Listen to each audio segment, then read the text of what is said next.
প্রিয় শ্রোতা বন্ধুরা, কেমন আছো সকলে? আশা করি সকলে ভীষণ ভালো আছো। আমাদের গল্পের চ্যানেল থেকে তোমাদের সবাইকে জানাই সুস্বাগতম। তো চলো দেরি না করে শোনা যাক আমাদের আজকের ছোট গল্প। আমাদের আজকের ছোট গল্পের নাম স্বামী স্ত্রী। লিখেছেন মানিক বন্দ্যোপাধ্যায়, আর গল্প পাঠে আমি তিথি। রাত 10টায় মেনকা ঘরে এলো। এ বাড়িতে সকাল সকাল খাওয়া দাওয়ার হাঙ্গামা চুকে যায়। ছোট ঘর, চওড়ার চেয়ে লম্বায় 2 হাতের বেশি হবে না। মেনকার বিয়েতে মেনকার স্বামী গোপালকে দেওয়া খাটখানাই ঘরের অর্ধেক জুড়ে আছে। খাটের সঙ্গে কোনাচেভাবে পাশ কাটানোর কৌশলে পাতা আছে গোপালের ক্যাম্প চেয়ার। চারদিকেই চেয়ারটির পাশ কাটিয়ে চলাফেরা সম্ভব। সামনে ছোট্ট একটি টুলে পা উঠিয়ে এই চেয়ারে চিত হয়ে গোপাল আরাম করে বিড়ি মেশাল দিয়ে সিগারেট খায় আর বই পড়ে। পপুলার বই, উঁচু দরের বই যারা লেখেন তাদের পর্যন্ত যে বই পড়ে সময় কাটিয়ে মনকে বিশ্রাম দিতে হয়। ঘরের এক কোণে ট্রাঙ্ক ও সুটকেস। ট্রাঙ্কটি মেনকার বিয়ের সময় পাওয়া। রং এখনো উজ্জ্বল, তবে কিসে ঘা লেগে যেন একটা কোণ থেবড়ে গেছে। দেয়ালে কয়েকটি বাজে ছবি আর মেনকা ও গোপালের বড় একটি ফটো টাঙানো। শাড়ি পরার ঢং, গহনার আধিক্য আর চুল বাঁধার কায়দা ছাড়া ফটোর মেনকার সঙ্গে যে মেনকা ঘরে এলো তার বিশেষ কোনো তফাৎ চোখে পড়ে না। গায়ে একটু পুরন্ত হয়েছে মনে হয়, আবার সন্দেহও জাগে। ফটোর গোপালের চেয়ে ক্যাম্প চেয়ারের গোপাল কিন্তু অনেক রোগা। এতে ফটোর ফাঁকি নেই। বিয়ের পর সত্যই গোপাল রোগা হয়ে গেছে। বিয়ে করার জন্য অথবা চাকরি করার জন্য বলা কঠিন। চাকরি আর বিয়ে তার হয়েছে প্রায় একসঙ্গে। ঘরে এসে দরজায় খিল তুলে দিয়ে মেনকা সেমিজ ছাড়ল। খাটের প্রান্তে পা ঝুলিয়ে বসে জোরে জোরে পাখা চালিয়ে বলল, বাবা বাঁচলাম। গোপাল বই নামিয়ে তার দিকে তাকিয়ে সায় দেওয়া হাসি একটু হাসল, তারপর আবার বই তুলে নিল। উফ মাগো, সিদ্ধ হয়ে গেছি একেবারে। এবার গোপাল বই নামালো না, পড়তে পড়তেই বলল, বিশ্রী গরম পড়েছে। টেবিল ফ্যানটা তুমি আর কিনলে না? তুমি শাড়িটা না কিনলে নেংটু হয়ে তো থাকতে পারি না। পাখার হাওয়া গায়ে লাগাতেই তাই সে এরকম হয়ে যাচ্ছে। ঘর যেন নির্জন, এক জোড়া চোখও যেন ঘরে নেই। 3 মাস বাপের বাড়িতে কাটিয়ে 7 দিন আগে এখানে এসেছে। প্রথম দিন এভাবে হাওয়া খেতে পারেনি। ছি, লজ্জা করে না মানুষের?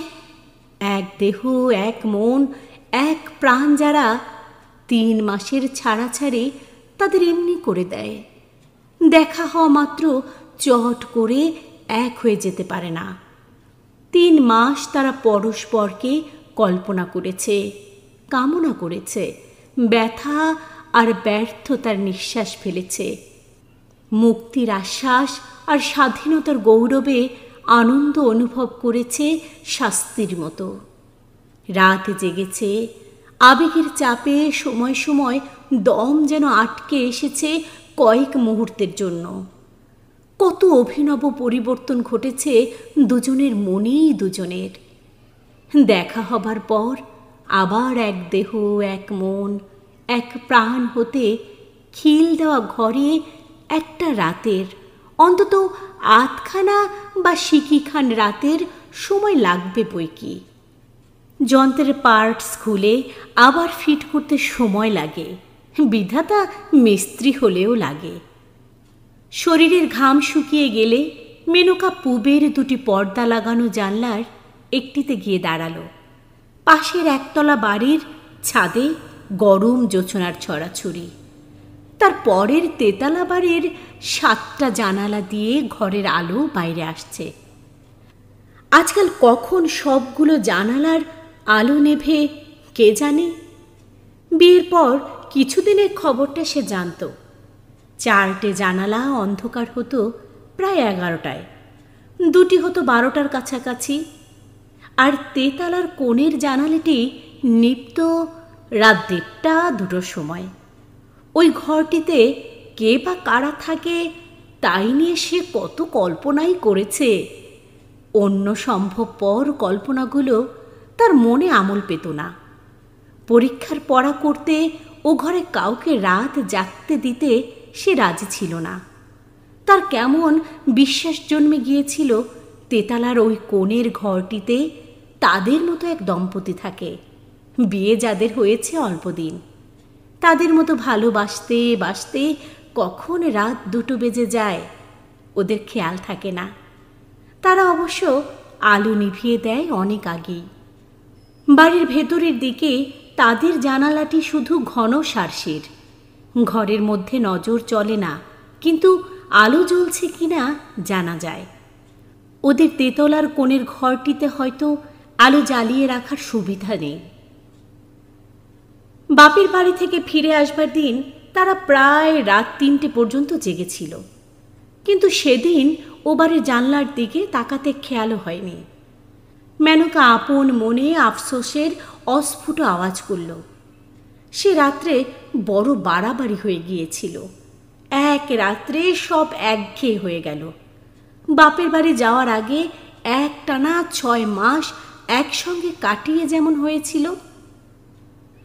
ঘুম আসছিল, আফসোসটাই যেন ঘুম কাটানোর বেশি করে দিয়ে গেল মেনকার। স্থিমিত চোখের একটু চমক, আর পিঠের ঠিক মাঝখানে মৃদু শিরশির। গোপাল মনোযোগ দিয়ে বই পড়ছে। পড়ায় বাধা দিলে সে বড় বিরক্ত হয়। কিছু বলে না, কিন্তু বিরক্ত হয়। বিছানায় ফিরে গিয়ে মেনকা ইতস্তত করে, যতক্ষণ না তার মনে পড়ে যায় যে বেশি রাত জেগে বই পড়লে গোপালের মাথা গরম হয়ে যায়।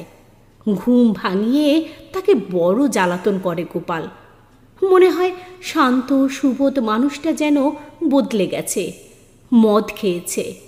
এমন বিশ্রী লাগে মেনকার, এমন রাগ হয়। সে কি পালিয়ে যাবে? পরদিন কি ঘরে আসবে না? দিনের পর দিন ঘুম ভাঙিয়ে একটা মানুষকে কষ্ট দেওয়া কেন, যার শরীরও ভালো নয়? অথচ সে যদি কোনো দিন দরকারি কথা বলতে মাঝরাতে গোপালের ঘুম ভাঙায়, যেদিন কোনো অজানা কারণে তার নিজের ঘুম আসে না, অথবা হঠাৎ ঘুম ভেঙে মনটা অদ্ভুত রকম খারাপ লাগে, আর সমস্ত শরীরটা অস্থির অস্থির করায় ছটফট করতে ইচ্ছা হয়, গোপাল শুধু বলে, কাল শুনব, সকালে শুনব।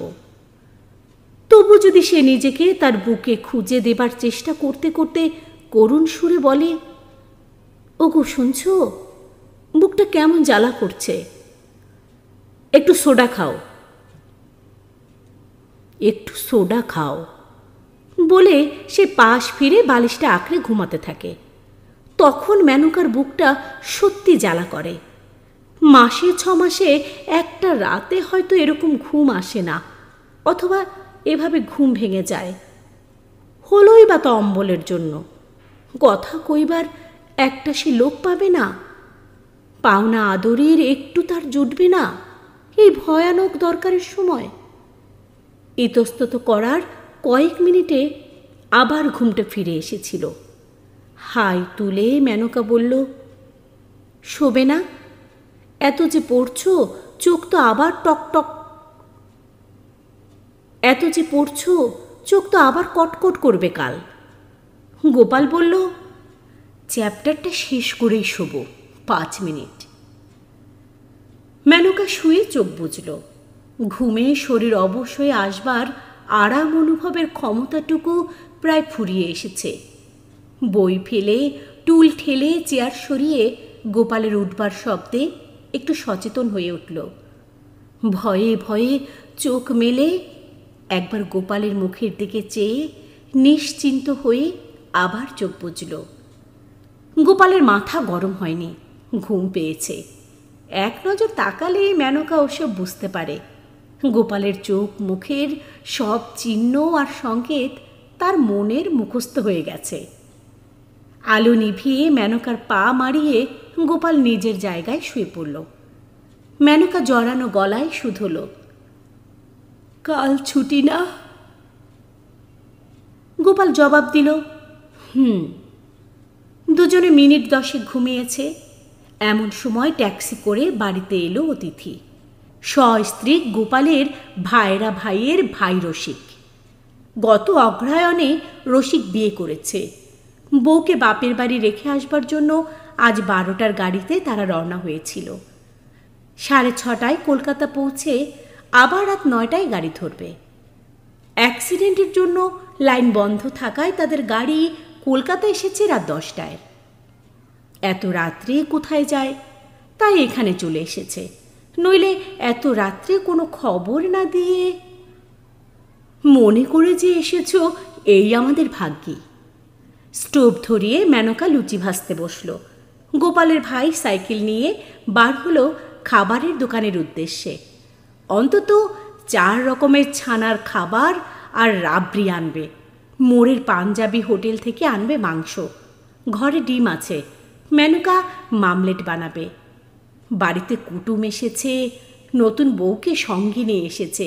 খাওয়া দাওয়ার ব্যবস্থায় একটু সমারোহ করা গেল না। ছি ছি, কি অবস্থা! তবে কাল বিকেলে ওদের গাড়ি, দুপুরে ভালো রকম আয়োজন করা যাবে।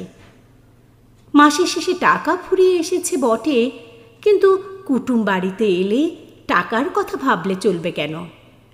পিসিমাকে মেনকা ফিসফিস করে জিজ্ঞেস করল, একখানা ভালো কাপড় তো বউকে দিতে হবে না পিসিমা? দেওয়া তো উচিত। বাড়িতে হঠাৎ অতিথি আসার উত্তেজনা ছাপিয়ে গোপালের জন্য এবার মেনকার মমতা জাগে।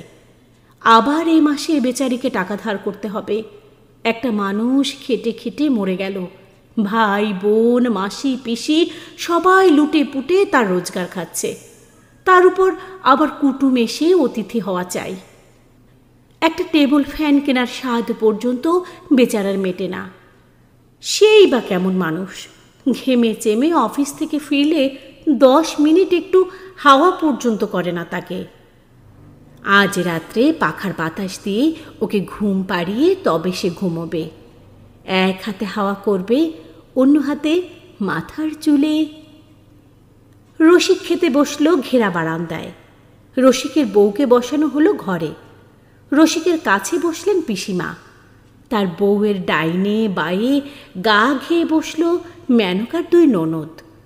পরিবেশন করতে করতে মেনকা লক্ষ্য করল, এদিকে ওদিকে নড়ে চড়ে বেড়াতে বেড়াতে গোপাল রসিকের বউকে দেখছে, আগ্রহের সঙ্গে দেখছে। প্রথমে রসিকের বউকে দেখে গোপাল যেন একটু আশ্চর্য হয়ে গিয়েছিল। আলাপ করতে গিয়ে লজ্জায় তাকে কাবু হয়ে পড়তে দেখে যেন একটু আহত হয়েছিল। সহজ একটা ঠাট্টায় তাকে ফিক করে হাসিয়ে কথা বলাতে পারায় খুশির যেন তার সীমা ছিল না। লুচি ভাজতে ভাজতে এসব মেনকা লক্ষ্য করেছে। এখন দুজনের খাওয়া তদারকের ছুতোয় ক্রমাগত বারান্দা থেকে ঘরে গিয়ে চোখ বুলাচ্ছে রসিকের বউয়ের সর্বাঙ্গে। অন্য কারো চোখে পড়বার মতো কিছু নয়। অন্য কারো সাধ্য নেই গোপালের চলাফেরা আর হাসি মুখে মানানসই কথা বলার মধ্যে অতিরিক্ত কিছু আবিষ্কার করা। মেনকার মতো চোখ তো ওদের কারো নেই। কিন্তু গোপাল এরকম করছে কেন? রসিকের বউ সুন্দরী বলে? মেয়েটার রূপ আছে, একটু কড়া ধাঁচের রূপ। যে রূপ কাপড় জামায় বিশেষ চাপা পড়ে না, বরং আরও উগ্র, আরও অশ্লীল হয়ে দাঁড়ায়। রাস্তার লোক হা করে তাকিয়ে থাকে। বাড়ির মানুষ সশঙ্ক অবস্থায় দিন কাটায়। আর রূপের অহংকারে রূপসীটির মাটিতে পা পড়ে না। গোপাল শান্ত, মিষ্টি রূপ ভালোবাসে, মেনকার মতো রূপ। রসিকের বউকে দেখে তো বিচলিত হবার কথা নয়। ঘরে গিয়ে একটু খোঁচা দিতে হবে, বুঝতে হবে ব্যাপারখানা কি। অতিথিদের খাওয়া শেষ হতেই তাদের শোয়ার সমস্যা নিয়ে পিসিমা, মেনকার, গোপালের পরামর্শ হলো। পিসি বললেন, ভূপাল আর কানাই এক বিছানায় শোবে, ওর বউকে অনুবিনুদের ঘরে দেওয়া যাক, একটা রাত তো। গোপাল বলল, না না, তাই কি হয়, নতুন বিয়ে হয়েছে, ওদের একটা ঘর দেয়া উচিত, ওরা আমার ঘরে থাকবে। পিসিমা ঢোক গিলে বললেন, তবে তাই করো। তারপর রাত 1টায় বাড়ির সব আলো নিভল। গোপাল শুলো ভূপালের ছোট চৌকির ছোট বিছানায়, মেনকা শুলো অনুবিন 2 ননদের মাঝখানে। রাত্রিবেলা একান্ত দুর্লভ বৌদ্ধকে ঘটনাচক্রে কাছে পেয়ে অনুবিনুর আহ্লাদের সীমা নেই। না ঘুমিয়ে সারা রাত গল্প করবে ঘোষণা করে মিনিট 10 ফোয়ারার মতো, এবং তারপর আরও 10 মিনিট ঝিমিয়ে কথা বলে আধ ঘন্টার মধ্যে দুজনেই ঘুমিয়ে পড়ল। মেনকা রইল জেগে। গোপালকে তার কথা বলার ছিল, কিছুই বলা হলো না। আজকের রাতটা কাটবে, এই দীর্ঘ অফুরন্ত রাত, তারপর সারাটা দিন যাবে, কিছুতেই কাটতে চায় না এমন একটা দিন। রাত 10টায় সে গোপালের সঙ্গে কথা বলার সুযোগ পাবে। ততক্ষণে বাসি হয়ে যাবে সব কথা, বলার কোনো মানে থাকবে না। তাছাড়া পিসিমা কাল ওদের এখানে থেকে যেতে বলেছেন। কাল দিনটা বড় খারাপ, যাত্রা শুভ নয়। রসিকেরা হয়তো কালও এখানে থেকে যাবে, রাত্রে দখল করবে তার ঘর। তাহলে সেই পরশু রাত্রের আগে গোপালকে সে আর কাছে পাচ্ছে না। কি হতচ্ছাড়া একটা বাড়ি গোপাল নিয়েছে, একটা বাড়তি ঘর নেই। বাড়তি ঘর থাকবেই বা কি করে? ভাই বোন মাসি পিসিতে বাড়ি গিজ গিজ করছে। গোপালের দোষ নেই, এই বাড়ির জন্যই মাসে মাসে 35 টাকা ভাড়া গুনছে। সকলের সুখের জন্য খেটে খেটে সারা হয়ে গেল মানুষটা। একটু রোগাও হয়ে গেছে যেন আজকাল, নিশ্চয়ই রোগা হয়ে গেছে। পরশু যখন তাকে জড়িয়ে ধরেছিল, কই আগের মতো জোরে তো ধরেনি। কাছে থাকলে আজকেই পরখ করা যেত কতখানি দুর্বল হয়ে পড়েছে। কাল সকালে চেয়ে দেখতে হবে গোপালের চেহারা কেমন আছে। কাল থেকে একটু বেশি মাছ দুধ খাওয়াতে হবে তাকে। এখন গিয়ে যদি একবার দেখে আসে। ভূপাল আর কানাই নিশ্চয় ঘুমিয়ে পড়েছে, কিন্তু আলো জ্বালালে যদি ওদের ঘুম ভেঙে যায়, অন্ধকারে গায়ে হাত বুলাতে গেলে গোপাল যদি জেগে যায়। আজ রাত্রে কিছু হয় না, আজ সে ফাঁদে পড়ে গেছে। হার্ট ফেল করে এখন সে যদি মরেও যায়, গোপালের একটু আদর পাবে না। কোনো উপায় নেই, কোনো ব্যবস্থা করা যায় না। একটা বাড়তি ঘর যদি বাড়িতে থাকতো। রাত্রির স্তব্ধতা মেনকার কানে ঝমঝম শব্দ তুলে দেয়। ছুতো আর কৈফতের আশ্রয় ছেড়ে যুক্তি আর সঙ্গতির স্তর অতিক্রম করে চিন্তা তার সোজাসুজি স্পষ্টভাবে গোপালকে চেয়ে বসে। পুরনো অভ্যস্ত মিলনের পুনরাবৃত্তি। তারপর মেনকা মরে যেতে রাজি আছে। শুনছ?